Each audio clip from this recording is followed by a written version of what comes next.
Intimacy या attachment अपने partner के साथ होना चाहिए कि उनके बिना बोले ही आपको पता चल जाए कि उनके मन में क्या है, क्या सोच रहे हैं, या क्या खाने का मन कर रहा है या कहाँ जाने का मन कर रहा है। Hello friends, welcome to my channel. आज की वीडियो में हम बात करेंगे मैरिड लाइफ की। मैरिड लाइफ किस तरह से हैप्पीली हम जी सकते हैं। मैरिड लाइफ बहुत अच्छे से हम जी सकते हैं और काफ़ी लंबे समय तक जी सकते हैं। कुछ बातों को हमें ध्यान रखना होगा, कुछ पॉइंट्स को हमें अपने दिमाग में रखना होगा और कुछ ऐसे टिप्स मैं आपके साथ शेयर करूंगी जो आपकी मैरिड लाइफ को खुशहाल कर देगी। हैप्पीली आप जी सकते हैं।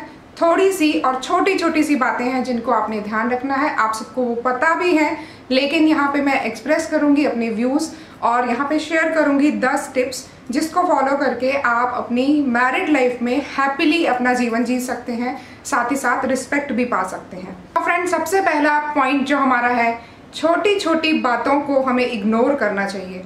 छोटी छोटी जो बातें होती हैं या फिर कभी कभी वो छोटी छोटी बातें इतना बड़ा झगड़ा बन जाती हैं कि हमें कोई ना कोई स्टेप लेना पड़ता है। तो फ्रेंड्स, छोटी छोटी बातों को फर्स्ट ऑफ ऑल हमें इग्नोर करना चाहिए। छोटे छोटे झगड़ों को हमें घर में ही सॉल्व कर लेना चाहिए, क्लियर कर लेना चाहिए अपने पार्टनर के साथ कि कहाँ प्रॉब्लम है और जहाँ भी प्रॉब्लम है उसके रीज़न को रिजॉल्व करना चाहिए। और साथ ही साथ जब आपके छोटे छोटे झगड़े होते हैं तो आपने गुस्सा नहीं करना है। गुस्सा आ जाता है झगड़ा जब हम करते हैं, लेकिन अगर दोनों पार्टनर गुस्सा करने लगेंगे तो ये झगड़ा बहुत बड़ा हो जाएगा और बात होगी छोटी सी। नाउ आप दोनों पार्टनर में से किसी एक पार्टनर को शांत हो जाना चाहिए और जब दूसरा गुस्सा कर रहा है तो आपको शांत रहना है। थोड़े टाइम बाद आप प्यार से बैठ के बात कर सकते हैं, रीज़न ढूंढ सकते हैं और उसका सॉल्यूशन ढूंढ सकते हैं। याद रहे, जब भी आपको गुस्सा आ रहा है आपने कोई भी ऐसा डिसीजन नहीं लेना है, कोई भी ऐसा स्टेप नहीं लेना है जिससे आपको आगे पछताना पड़े। जैसे कि गुस्से में आकर ज़्यादातर लड़कियां अपने पेरेंट्स को फ़ोन कर देती हैं या फिर कुछ ऐसे क्लोज फ्रेंड्स जो होते हैं उनको फ़ोन कर देती हैं, जिससे कि बात आगे बढ़ जाती है। तो हमें ये नहीं करना है। जिस दिन गुस्सा आया उस दिन आपने कोई भी ऐसा बड़ा डिसीजन नहीं लेना है, आपने शांत होकर बैठ जाना है। 1-2 दिन में आपने सोचना है, समझना है क्या प्रॉब्लम थी, कहाँ प्रॉब्लम थी, रिजॉल्व हो सकती है, नहीं हो सकती है, डिस्कस करना है, क्लियर करना है हर चीज़ को अपने पार्टनर के साथ, एंड देन आपने सोचना है कि आपने क्या करना है। तो अगर हम इस तरह से फॉलो करेंगे, अपने झगड़ों को रिजॉल्व करेंगे तो ईजिली ये झगड़े रिजॉल्व हो जाते हैं। अक्सर ऐसा देखा गया है कि छोटी छोटी बातों पे बहुत बड़ी दूरियां हो जाती हैं और बात डाइवोर्स तक पहुंच जाती है, और ऐसे केसेस में इजीली आपके 5 से 7 साल चले जाते हैं। आपने अपने जवानी के 5 से 7 साल बर्बाद कर दिए सिर्फ छोटी छोटी बातों को अपनी ईगो में लेके। तो कभी भी आपकी छोटी छोटी लड़ाइयाँ होती हैं, झगड़े होते हैं, उसको रिजॉल्व करिए। कभी भी ऐसी धमकी ना दें कि आप घर छोड़ के चले जाएंगे या फिर आप डाइवोर्स दे देंगे। तो इन सब चीज़ों से कुछ नहीं होगा। आपने सिर्फ और सिर्फ उस झगड़े का रीज़न ढूंढना है और उसका सॉल्यूशन ढूंढना है। आप बहुत सारे ऐसे झगड़े रिजॉल्व कर सकते हैं अपने पार्टनर के साथ क्लियरली बात करके। नाउ नेक्स्ट जो मैं आपको बहुत ही अच्छी टिप बता रही हूँ कि खुश रहने के लिए आपने छोटी छोटी बातों में अपनी खुशी को ढूंढना है। आप अपने पार्टनर के साथ वही बातें करें या फिर टाइम स्पेंड करें, और जब भी आप टाइम स्पेंड करें तो आप आपस में अपने ही बारे में बात करें, एक दूसरे के बारे में बात करें। कभी भी तीसरे इंसान के बारे में बात ना करें। तीसरे इंसान के बारे में बात मीन्स चुगली, किसी की बड़ाई, किसी की बुराई, वो सब नहीं करना है। अगर आप वो करते हैं तो आप अपना क्वालिटी टाइम जो आप अपने पार्टनर को दे सकते थे वो क्वालिटी टाइम अपना वेस्ट कर रहे हैं आप। वैसे भी टाइम की बहुत कमी होती है, हम बैठ ही नहीं पाते हैं 5 से 10 मिनट भी कि हम आपस में बात कर पाएँ। और अगर आपको मौका मिलता है तो आप अपने ही बारे में बात करें। अगर आपके बच्चे हैं तो बच्चों के बारे में बात करें, अपने परिवार के बारे में बात करें, बट नॉट अदर पर्सन। हर छोटी से छोटी चीज़ को अप्रिशिएट करें। हर छोटी सी छोटी चीज़ में खुशी ढूंढने की कोशिश करें। खुशियों के लिए हमें मॉल में जाना, मूवीज़ देखना, कपड़े खरीदना या फिर बाहर कहीं घूमने जाना ज़रूरी नहीं है, बट खुशियाँ आप अपने घर में साथ में बैठ के अपनी पसंद की चीज़ें करके, अपनी हॉबीज़ को एक साथ, अपनी हॉबीज़ को एंजॉय करके भी आप खुशियाँ ला सकते हैं। तो आपको ऐसा नहीं है कि पैसे खर्च करने पड़ेंगे, बाहर जाना पड़ेगा, बहुत सारा टाइम इन्वेस्ट करना पड़ेगा। आपके पास जितना टाइम है आप घर में बैठ के इन छोटी छोटी चीज़ों से खुशियाँ ले सकते हैं। Never ever talk about past relationships. अगर आपके कोई भी पास्ट रिलेशनशिप्स हैं या पास्ट में कोई झगड़े हुए हैं आपके आपस में, उन सब चीज़ों को दोबारा से रिपीट नहीं करना है, उन सब चीज़ों को याद नहीं करना है, उन सब चीज़ों के बारे में बात नहीं करना है, क्योंकि जो हो गया सो हो गया। अब आपने आगे के बारे में सोचना है। आज सोचिए किस तरह से आप आगे अपनी लाइफ को खुशहाल जी सकते हैं। Always respect each other.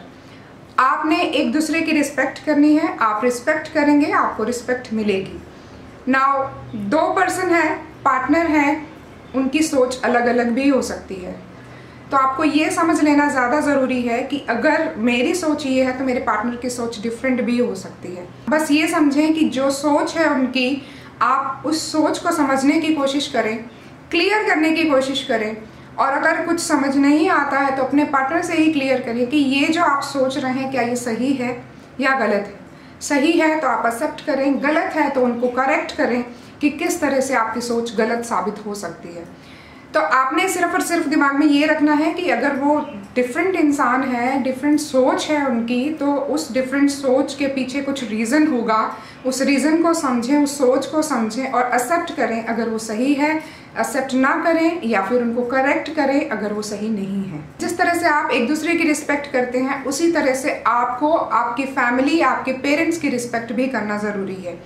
Parents, जब आपकी शादी हो जाती है तो आप उनको मम्मी डैडी बोलते हैं, तो वो आपके ही पेरेंट्स हो जाते हैं। पेरेंट्स, मम्मी पापा आपके ही हो जाते हैं, तो आपने सेम वैसे ही ट्रीट उनको करना है जैसे आपके अपने मम्मी पापा हैं। अगर आप ऐसा करने लगेंगे तो आपकी फैमिली भी आपको बहुत प्यार करेगी और आपका मन भी उस फैमिली में बहुत अच्छे से लगने लगेगा और आपका रिलेशनशिप और ज़्यादा मजबूत होते जाएगा। मेन और इम्पॉर्टेंट थिंग है, अपने पार्टनर की पसंद और नापसंद को समझें। पसंद नापसंद खाने में, पहनने में, बात करने में, कहीं जाने में, या फिर मूवी देखने में, या फिर जैसा भी आपकी पार्टनर की आदतें हैं या जो भी उनको पसंद है, कभी कभी हम अनएक्सपेक्टेड जब उस वैसी चीज़ें कर देते हैं, उनकी पसंद की चीज़ें, तो ऑटोमेटिकली उनका मन खुश हो जाता है और आप भी खुश हो जाते हो।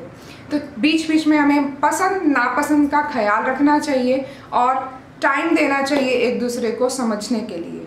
Communicate with each other. हमें थोड़ा टाइम निकालना होगा एक दूसरे के लिए।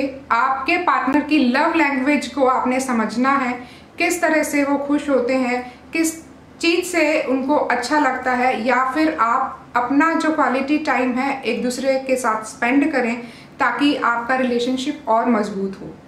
एक दूसरे के साथ लॉयल रहें। कहीं भी कोई भी प्रॉब्लम होती है, किसी भी फील्ड में, XYZ, घर के काम में, बाहर के काम में, आपके ऑफिस के काम में, कहीं भी कोई भी प्रॉब्लम होती है, आपको अपने पार्टनर के साथ ही डिस्कस करना है और रिजॉल्व करना है इशू। और ऐसा आपकी अटैचमेंट होनी चाहिए अपने पार्टनर के साथ कि अगर वो कहीं दूर रह रहे हैं फिर भी आपको पता हो कि उनको किस चीज़ की कमी लग रही है, या क्या वो सोचते हैं, या क्या उनके साथ हो रहा है।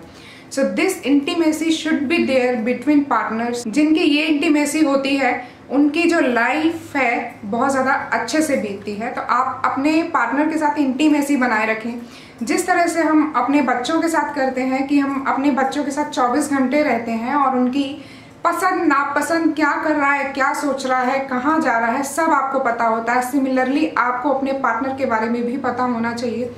और अगर आपको आपके पार्टनर के बारे में पता है वो कहाँ जा रहे हैं, किस बारे में बात कर रहे हैं, किस से मिल रहे हैं, एवरीथिंग यू नो, और अगर आप सेम फील्ड के हैं तो आपको और भी ज़्यादा इजी हो जाता है अपने पार्टनर को समझना। कि दूसरे फील्ड से हैं तो प्रोफेशनली उस चीज़ को समझने में थोड़ी प्रॉब्लम होती है, और अगर आप सेम फील्ड के हैं तो प्रोफेशनली आप उस चीज़ को भी समझ सकते हैं। ऐसी इंटीमेसी या अटैचमेंट अपने पार्टनर के साथ होना चाहिए कि उनके बिना बोले ही आपको पता चल जाए कि उनके मन में क्या है, क्या सोच रहे हैं, या क्या खाने का मन कर रहा है, या कहाँ जाने का मन कर रहा है।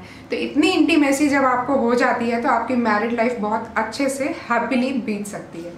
आई होप कि ये सब पॉइंट्स आपके साथ रिलेट करते होंगे। कोई ना कोई पॉइंट तो आपके साथ रिलेट करते ही होंगे। अगर कोई पॉइंट रिलेट करता है तो कमेंट करके बताइए, और अगर नहीं करता है, आप किस तरह से अपने झगड़ों को हैंडल करते हैं, किस तरह से अपनी मैरिड लाइफ में हैप्पी रहते हैं, वो भी आप कमेंट सेक्शन में बताएं। क्योंकि हो सकता है मैंने कोई पॉइंट मिस कर दिया हो या फिर कोई पॉइंट मेरा रह गया हो। और जब आप कमेंट करते हैं तो और लोगों को भी बेनिफिट होता है, तो आप कमेंट ज़रूर करिए और इस वीडियो को शेयर ज़रूर करिएगा। हो सकता है इन पॉइंट से किसी न किसी की लाइफ में कुछ चेंज आ जाए और वो अपनी लाइफ को हैप्पीली जीने लगे। तो आगे मिलते हैं अच्छे इन्फॉर्मेटिव वीडियो के साथ, तब तक के लिए बाय बाय, टेक केयर।